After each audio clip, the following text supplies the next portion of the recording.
जय श्री कृष्णा। रोज गीता ज्ञान चल रहा है, भगवान कृष्ण की बातें चल रही हैं। चलिए आज भी भगवान कृष्ण की ही बातें करते हैं। भगवान राम या कृष्ण, इनकी जितनी भी कथाएं हैं सब सिंबॉलिक हैं।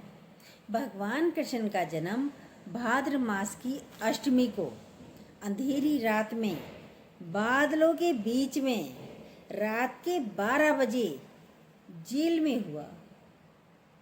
क्यों हुआ पता है? नहीं तो आज आगे बातें इसी पर करते हैं। रात में ही क्यों हुआ, चलिए देर नहीं करते हैं। बादलों के बीच में ही क्यों हुआ, बादल क्यों आए, चलिए पूरी बातें जरूर सुनिए। और जब हम पूरी बातें सुनते हैं तभी लास्ट पता चलता है, क्योंकि थोड़ा सा सुना ज्ञान पूरा ज्ञान पता ही नहीं चल पाता है। फिर चलिए क्यों हुआ 12 बजे रात को जेल में, और जेल में ही क्यों हुआ? भी जेल में हुआ, कहीं और भी हो सकता था। अंधेरी रात और बादल इसलिए बताए गुरुजी ने क्योंकि हमारे भीतर अज्ञान के बादल हैं। अज्ञान के बादल हैं, हम उन्हीं से घिरे रहते हैं ना, अज्ञानता में। इनको हटाने के लिए भीतर परमात्मा को प्रकट होना जरूरी है। अपने भीतर भक्ति लाइए। और जेल में जो बोला है, कहीं और भी जन्म ले सकते हैं, जेल में भी ले सकते हैं, कहीं और भी ले सकते थे भगवान जन्म, पर जेल में ही क्यों लिया?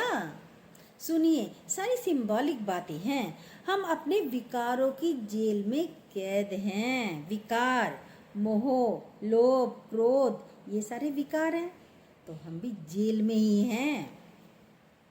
हमें बांधा हुआ है। कहते हैं जैसे ही कृष्ण आए जंजीरें टूट गईं। जैसे ही हमारा भगवान भी प्रकट होता है हमारी भी सारी जंजीरें टूट जाती हैं। मोह की, लोभ की, इच्छाओं की, कामनाओं की, सारी वासनाओं की सारी जंजीरें टूटती हैं। आप सभी ने देखा होगा अपने आप को, महसूस तो सब करते होंगे।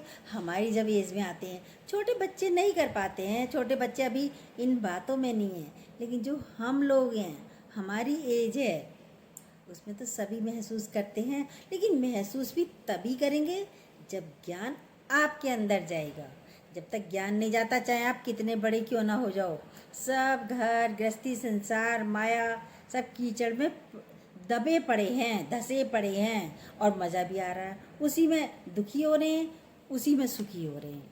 अरे बड़े अच्छे हैं, बड़े अच्छे हैं, अरे देखो तुझे कितने दबे पड़े हो कि कीचड़ में पड़े हो। लेकिन गुरु हमें उस कीचड़ से, दलदल से हाथ पकड़ कर निकालता है। सुनिए बहुत अच्छी बातें हैं आज। ये कौन से हैं जंजीरें? कहते हैं जैसे ही कृष्ण आए जंजीरें टूट गईं। ये मोह की, अज्ञानता की जंजीरें तभी टूट सकती हैं जब भीतर परमात्मा का प्रगटीकरण हो। जब भीतर परमात्मा प्रकट होता है, अवतरित होता है। हर एक के हृदय में अलग अलग अवतरण होता है। भगवान का जन्म कहा जाता है, जन्म नहीं होता, अवतरण होता है। भगवान का जन्म कहते हैं, जन्म भी कहा नहीं जाता है, लेकिन अवतरण दिवस कहा जाता है। अवतरण होता है भगवान का। हम कहते हैं जब विकार हटेंगे तब परमात्मा स्वतः ही प्रकट होगा। परमात्मिक स्वरूप तो आप ऑलरेडी हैं। हम ये कहते हैं जब विकार हटेंगे ना तब भगवान प्रकट होगा। विकार हटेंगे, अरे भगवान कहाँ से प्रकट होगा?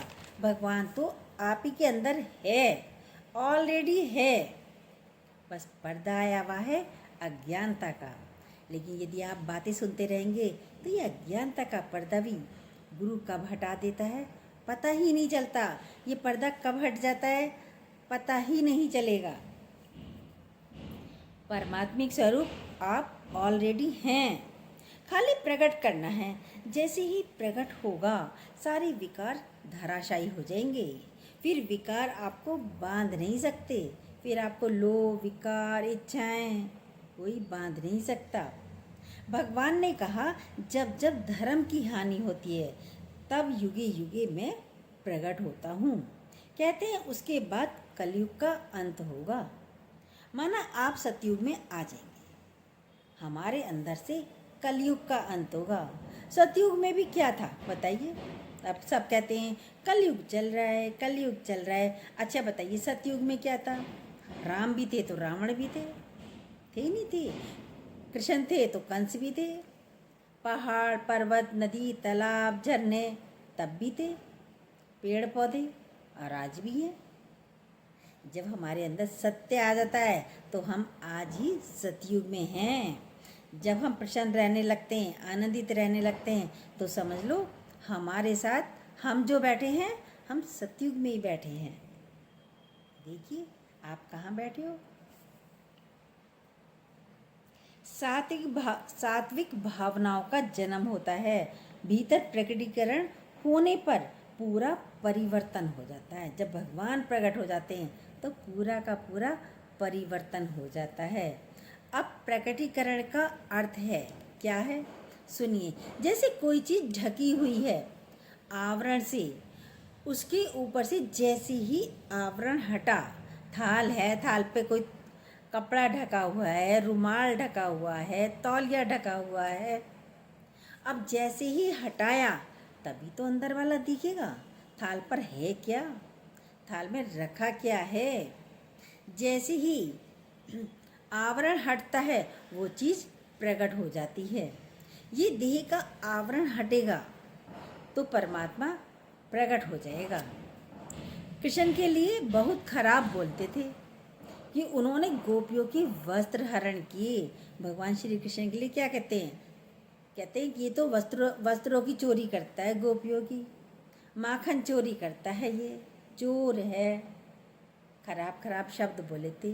वो एक्चुअली वस्त्र हरण नहीं थे, ये सिंबॉलिक कथाएं हैं। ये शरीर वस्त्र है, ये शरीर वस्त्र है। हर व्यक्ति अपने को शरीर मानकर बैठा है, पर आप शरीर नहीं हैं, आप इससे अलग हैं। आपने शरीर को धारण किया हुआ है। जैसे कोई कपड़े, ये कपड़े हमने पहने हैं, कल दूसरे पहनेंगे, फिर तीसरे पहनेंगे। कपड़े धारण करते हैं ना, ऐसे ही ये शरीर भी धारण किया हुआ है। जैसे वस्त्र धारण कर लेते हैं, हम आत्मिक स्वरूप हैं। जब हमारे भीतर ज्ञान की समझ आती है तो समझ आता है कि भगवान ने वस्त्र धारण किए हैं, ये भगवान ने ही पहना है और सामने भी सब भगवान ही हैं। फिर हमें दूसरा नजर नहीं आता। यानी हमारे देह अध्यास को हटाया और आत्मा में हमें टिकाया है। अपने अंदर ये भाव पक्का करिए कि मैं परमात्मिक स्वरूप हूँ। और गोपियों के ही वस्त्र क्यों बताते हैं कि गोपियों के वस्त्र हटाए, पुरुषों के नहीं हटाए, ग्वालों के नहीं हटाए, गोपियों के ही क्यों हटाए वस्त्र? सुनिए, बहुत अच्छी बातें हैं। क्योंकि वे भक्ति में लीन थीं। गोपियाँ जो भक्ति में लीन हैं उन्हीं का देह अध्यास हट सकता है। देह से ऊपर वही हो सकता है जो भक्ति में लीन हो। बिना भक्ति के आप आत्मिक भाव में नहीं आ सकते। बुद्धि से इसको नहीं जाना जा सकता। ये ज्ञान की बंसी हमेशा हमारे अंदर बजती रहनी चाहिए।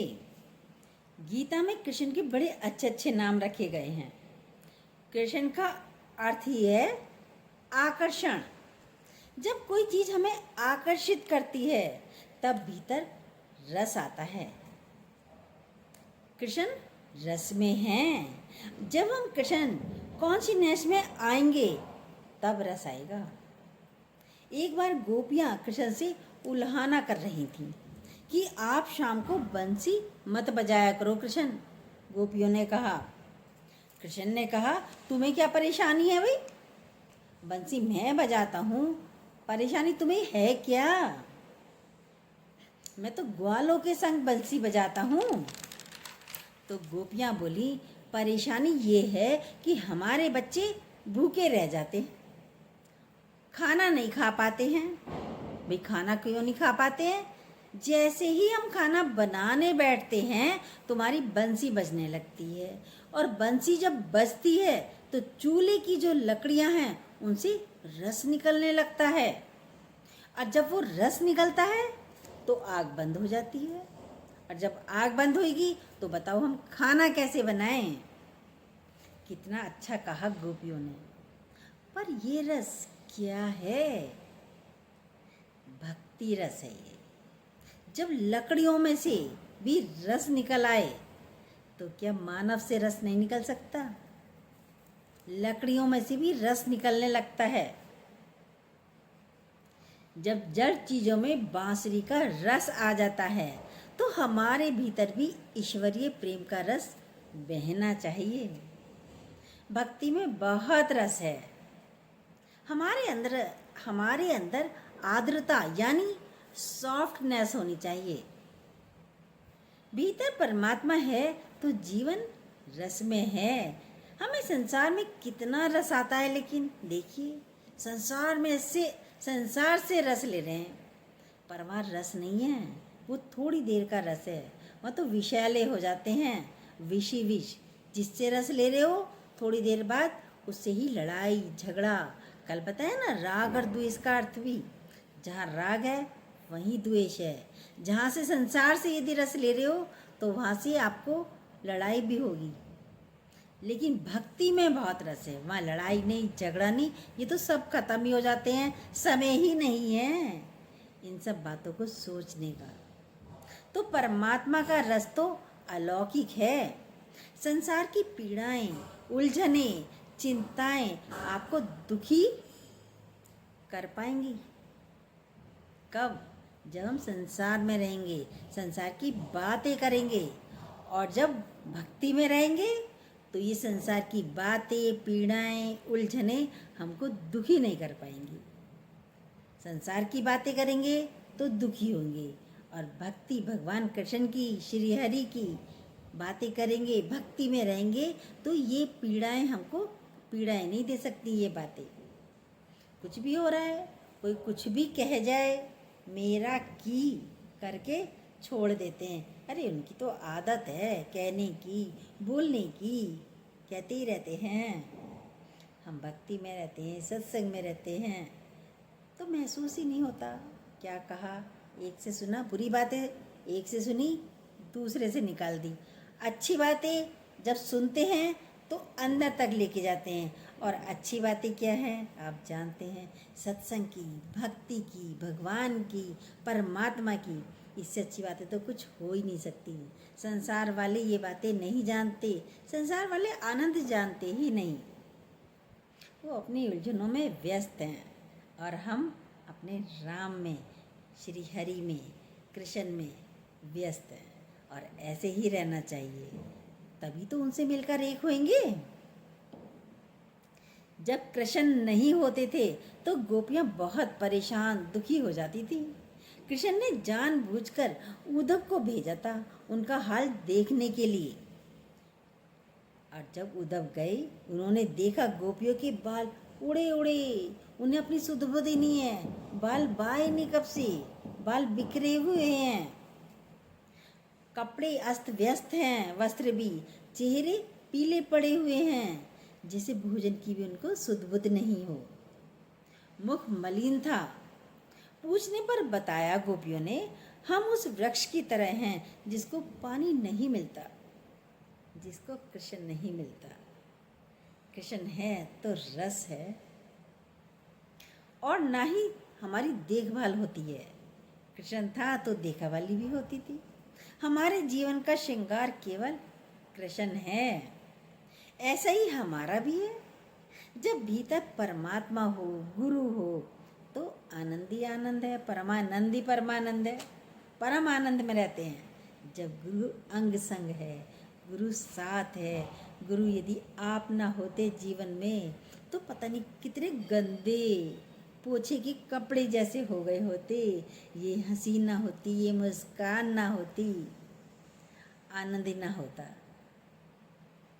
परमात्मा हो, परमात्मा है, गुरु हो तो आनंद ही आनंद है।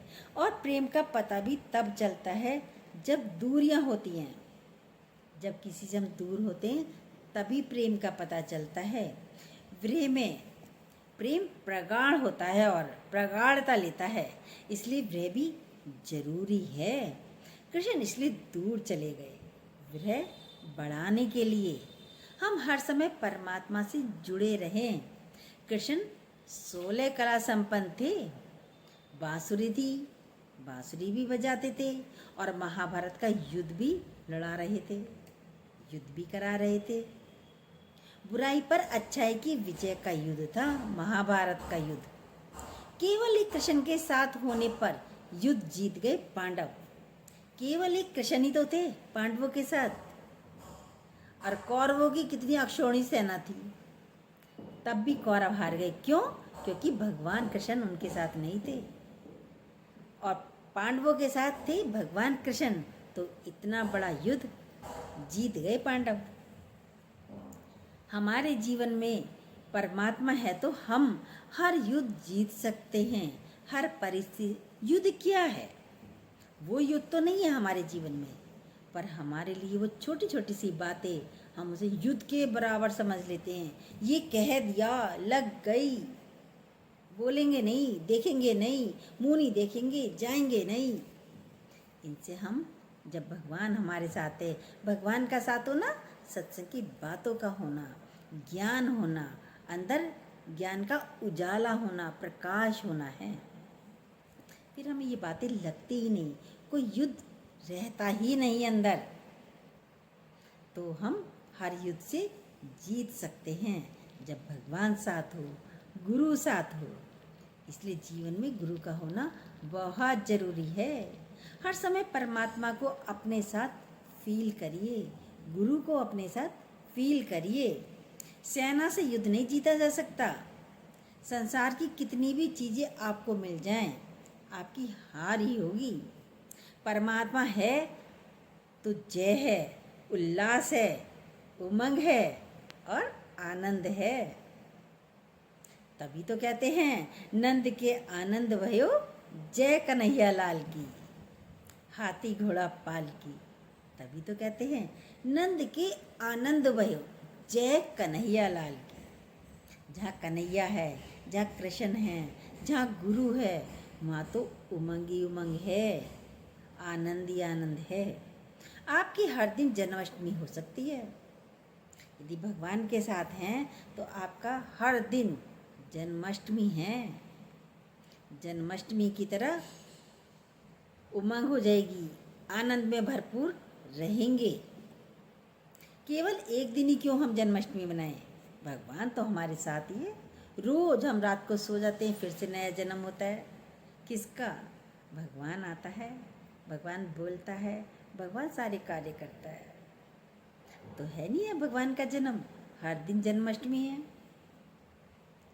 कृष्ण को झूले में झुलाते हैं, झूला ऊपर भी जाता है और झूला नीचे भी जाता है। यानी ऊपर ऊंचाइयों पर जाओ तब भी आनंद में रहो, और कभी नीचे भी आना पड़े तब भी आनंद में रहो। कोई बात नहीं, रात आई है तो दिन भी निकलेगा, होगा, सूरज निकलेगा फिर से। उसमें डूबो नहीं, परेशान नहीं हो। यानी हम हर परिस्थिति में आनंद में रह सकें। कृष्ण को मटकी फोड़ते हुए दिखाते हैं हमेशा। तो क्या है ये मटकी? सुनिए, इतने बड़े राजा के घर में रहते हुए क्या थोड़े से माखन के लिए वो किसी की मटकी फोड़ेंगे? जाएंगे मटकी फोड़ने के लिए? इसके दो अर्थ बताते हैं गुरुजी। एक तो ग्वाल बालों को कंस के आदेश के कारण माखन नहीं मिलता था, खाने को नहीं मिलते थे, बेचारे कमज़ोर दुर्बल से थे। सारा दूध दही माखन सब कहाँ जाता था? कंस के यहाँ। उन्हें तो कुछ मिलता ही नहीं था, क्योंकि सारा माखन दूध राजा के पास चला जाता था। कृष्ण मटकी फोड़कर उनके पास ही रखवा दिया करते थे, फिर उन्हें छिपा छिपा के रखना पड़ता था। तो जब छिपा कर रखेंगे तो खाएंगे भी, जो चीज़ घर में है उसे खाएंगे भी, भोग भी लगाएंगे। ऐसे ही गुरु हमारे जीवन में आकर अनेक युक्तियों से हमें बचाता है। अनेक युक्तियों से गुरु हमें बचाता है, और दूसरा अर्थ है कि हमारा ये शरीर भी मटकी है। इस शरीर का कोई अस्तित्व नहीं है अस्तित्व किसी के शरीर का? रुकेगा? शरीर क्या है? मटका, 4 दिन में चटका, पता ही नहीं चलेगा कब चटक गया। अरे अभी तो बोल रहे थे, अभी नहीं रहे, फोन आ गया, कॉल आ गई। इसलिए ये है मटका, मिट्टी का घड़ा। तो कितना अच्छा बताया, इसमें जो माखन मिश्री है वो तत्व है, आत्मिक तत्व। ये शरीर तो 4 दिन में चटक जाएगा और किसी काम भी नहीं आएगा। तो इसलिए जब तक वो भगवान बैठा है, वो तत्व है, कर लो काम, कर लो सेवा, कर लो प्रेम। किसी को कुछ आवश्यकता है दे दो। क्या होना, इस शरीर का कुछ नहीं होना। जितना हो सकता है काम करो, आलसी मत बनो, गधे की तरह लेतड़ी मत लगाओ बिस्तरों पे, पड़े रहो, चुगली निंदा ये इधर उधर की बातें करो। नहीं, ये इसलिए नहीं मिला। इससे खुशबू आनी चाहिए, अच्छे कामों की, अच्छी बातों की, प्रेम की। जब आप जो दोगे वो मिलेगा डबल होकर। अब देखिए आप क्या दे रहे हो, क्या बांट रहे हो, लेकिन आप दोगे भी वही जो भरा होगा। अपनी बातों से आपको पता चल जाएगा क्या दे रहे हो, क्या फ़ोन पे बात कर रहे हो, क्या भरा हुआ है। जो दे रहे हो वो मिलेगा। तो प्लीज़ निंदा, चुगली, बुराई, इधर उधर की बातें करना, ज़्यादा बोलना बंद कीजिए, स्टॉप करिए। राम में रहिए, कृष्ण में रहिए, भगवान में रहिए, गुरु की याद में रहिए। कितना अच्छा बोला। हमें आत्मिक तत्व की ओर ले जाने के लिए ये मटकी फोड़ना दिखाता है। भगवान ये हमारे लिए कर रहा है। मटकी फोड़ते हुए जो दिखते हैं वो हमें आत्मिक तत्व में ला रहे हैं। ऐसे ही गुरु जब हमारे जीवन में आते हैं और उनके ज्ञान का डंडा पड़ता है, तब शरीर भाव खत्म होता है। ज्ञान का डंडा पड़ता है। कहाँ पड़े हो, कहाँ मर रहे हो, किस कीचड़ में पड़े हो और बड़े खुश हो रहे हो कीचड़ में होके, किस दलदल में दबे हुए हो। गुरु ये ज्ञान का डंडा हमें लगाता है, तब हमारा तत्व प्रकट होता है। तब हम जान पाते, अरे क्या कर रहे थे अब तक, सारा जीवन खो दिया संसार में, माया में, क्या हाथ लगा, क्या मिला, तब पता चलता है। इसलिए जीवन में गुरु का होना भी बहुत जरूरी है। बिनु गुरु ज्ञान कहाँ से पाऊँ? बिना गुरु के ज्ञान नहीं मिलता, मोक्ष नहीं मिलता, मुक्ति नहीं मिलती, आनंद नहीं मिलता। राधा एक बार यमुना किनारे कृष्ण की याद में बैठी थी।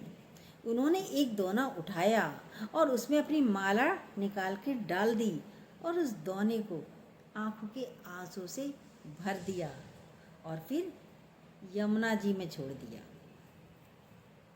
प्रवाहित कर दिया। उधर कृष्ण और उद्धव के बीच बात चल रही थी और उद्धव कह रहे थे, आपको यहाँ बैठे पता चल रहा है कि गोपियाँ विरह में हैं? आपको यहाँ बैठ के पता चल रहा है? कैसे पता चल सकता है? उद्धव कह रहे थे। तो कृष्ण अचानक नदी में नहाने चले गए। जैसे ही उन्होंने एक डुबकी लगाई, वो दोना उनके हाथ में आ गया। उस दोने में राधा की माला को भगवान श्री कृष्ण पहचानते थे। पहचान गए। उद्धव से बोले, देखो राधा वहाँ है उस किनारे पर, और उनका ये दोना यहाँ आ गया। मैं अभी ही क्यों नहाने गया? क्योंकि उस दोने को हाथ में लेना था। मुझे पता चलना था वो विरह में है। ये आंसू से भरा दोना है, राधा के आंसू से भरा दोना। तो कितना अच्छा बताया। ये दोने का मतलब क्या होता है? दोना भी इसका मतलब क्या होता है? दो ना, यानी दो ना, दो नहीं हैं, एक ही हैं। राधा और कृष्ण एक ही हैं, दो नहीं हैं। दो ना यानी भक्त और भगवान भी अलग नहीं हैं, भगवान भाई, भक्त यदि हमें तो भगवान कहाँ है बताइए? अंदर ही बैठा है ना। तो वो ही तो बोल रहा है, वो ही तो कर रहा है, वो ही तो चल रहा है, वो ही तो सुन रहा है, वो ही तो देख रहा है। तो भक्त और भगवान दो नहीं हैं। और बताया गुरुजी ने, गुरुजी तो बहुत अच्छी अच्छी बातें बताते हैं, डेली ही बताते हैं। राधा और गोपियाँ कोई स्त्री नहीं है। भक्ति प्रकट करने के लिए स्त्रीलिंग जरूर है, चाहे स्त्री है या पुरुष है, सब गोपियाँ ही गोपियाँ हैं। देखो जाके मथुरा वृंदावन में सब पुरुष भी होते हैं, वो भी सिर ढक के गोपियों की तरह ही डांस करते हैं। सब कृष्ण की गोपियाँ हैं, क्योंकि जब गोपियाँ बनते हैं तो कृष्ण को हम तभी पा सकते हैं। जय श्री कृष्णा। कैसी लगी ये बातें? ज़रूर अच्छी लगती होंगी, क्योंकि भगवान तो यहाँ भी बैठा है और वहाँ भी वही बैठा है। अच्छी तो लगती हैं। जो न्यू हो प्लीज़ सब्सक्राइब कीजिएगा, बेल को दोबारा प्रेस कीजिएगा, अपनी लाइक और कमेंट ज़रूर दीजिएगा।